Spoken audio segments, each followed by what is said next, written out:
এটা আশ্চৰ্যকৰ ঘটনা ঘটিছে। শিৱসাগৰত মুখ হৰুৱাবৰ কাৰণে হিমন্ত বিশ্ব শৰ্মাই ২ নম্বৰী কাম কৰা আৰম্ভ কৰি দিলে। শিৱসাগৰত আজি এটা পৰিয়াল মোৰ ওচৰলৈ আহিছিলে অলপ আগতে। তেওঁলোকৰ ভোটাৰ তালিকাখন মোৰ ওচৰলৈ লৈ আহিছিলে। মই আপোনালোকক এই ভোটাৰ তালিকাখন দেখুৱাইছোঁ। এই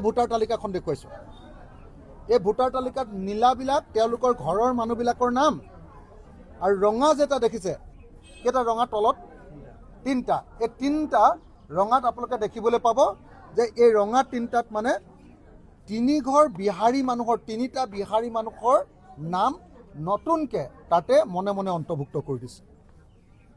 মই আপোনালোকক গাই দিছোঁ।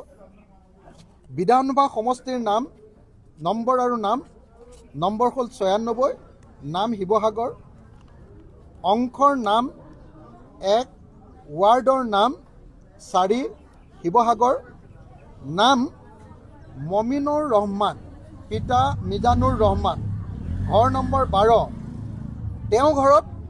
তেওঁ এজন 27 বয়সীয়া মানুহ।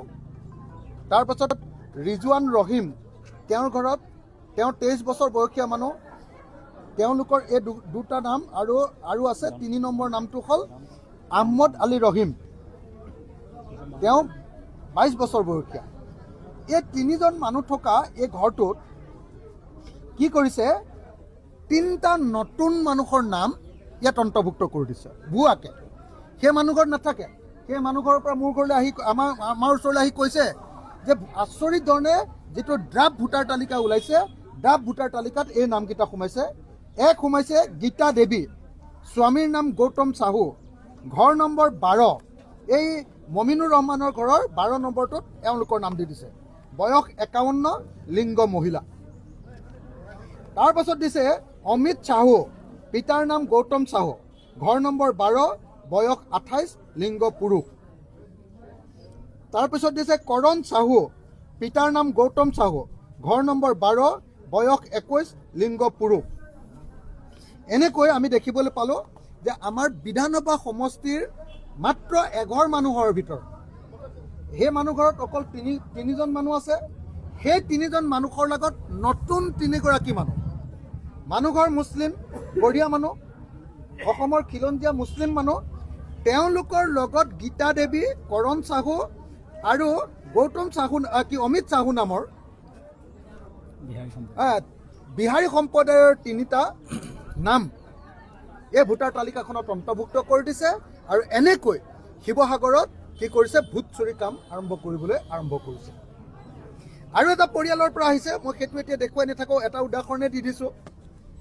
তো ইতিমধ্যে শিৱসাগৰত ভোট চুৰিৰ কাৰণে বিজেপি আৰু RSSে কাম আৰম্ভ কৰি দিলে। কোনোপধ্যে এই কাম হ'বলৈ দিয়া নহ'ব। আমাৰ BLO সকলক, আমাৰ ৰাইজৰ দলৰ যিসকল BLA আছে, বুথ লেভেল এজেণ্ট আছে, তেওঁলোকক মই অনুৰোধ জনাইছোঁ, সকলোৱে নিজৰ BLOৰ লগত, বুথ লেভেল অফিচাৰৰ লগত তেওঁলোকে যোগাযোগ কৰক। সকলোৰে নিজৰ মই শিৱসাগৰৰ ৰাইজক, বিশেষভাৱে শিৱসাগৰ নগৰৰ 14টা ৱাৰ্ডৰ টাউনৰ ৰাইজক নিজৰ ভোটাৰ তালিকাখন আপোনালোকক চাবলৈ অনুৰোধ কৰিছোঁ। আপোনালোকৰ ঘৰৰ বিপৰীতে কেনেবাকৈ আপোনালোকৰ অচিনাকি কোনোবা মানুহৰ নাম ভৰাই থৈছে নেকি, আপোনালোকে নিজে পৰীক্ষা কৰক আৰু নিজে ইয়াৰ বিৰোধিতা কৰক। নিজে আপোনালোকে ইলেকশ্যন অফিচলৈ গৈ তাৰ বিৰোধিতা কৰক। আৰু যদি নিজেই বিৰোধিতা কৰাৰ পাছতো সেইবিলাকৰ নাম কৰ্তন নকৰে, তেতিয়াহ'লে মোৰ লগত যোগাযোগ কৰক। মোৰ ফোন নাম্বাৰটো 8822424271। এই ফোন নাম্বাৰত, অথবা মই যে থাকোঁ আমাৰ আমাৰ ফুকন নগৰৰ গোহাঁইচুকৰ ফুকন নিবাসত গৈ আপোনালোকে মোক যোগাযোগ কৰিব পাৰে। মই এইকেইদিন অহা 15 দিন ধৰি মই ইয়াতে থাকিম। যদি কাৰোবাৰ